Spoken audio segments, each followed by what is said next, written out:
अस्सलाम वालेकुम नाज़रीन, नवां ॾिसी रहिया आहियो HRJDO न्यूज़।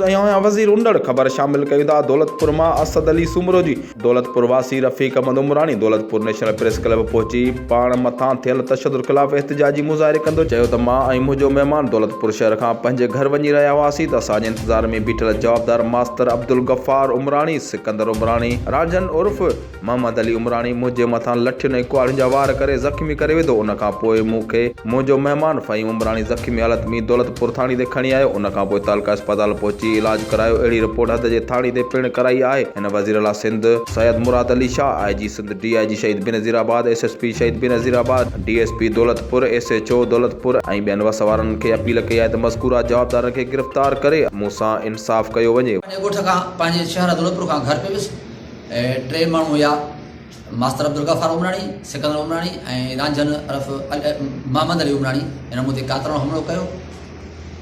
हिकिड़े खे राड हुई हथ में, हिकिड़े खे कुहाड़ी हुई, के लठ हुई ऐं मूंखे विढ़िया हुई। मूंखे मोटरसाइकिल ते महिमान सां गॾु हुआ, हेठि किरी पियुसि ऐं खून करे बचायो करे पंहिंजे ॻोठ भॻुसि। वधीक ख़बरुनि अपडेट लाइ ॾिसंदा रहो HRJDO न्यूज़।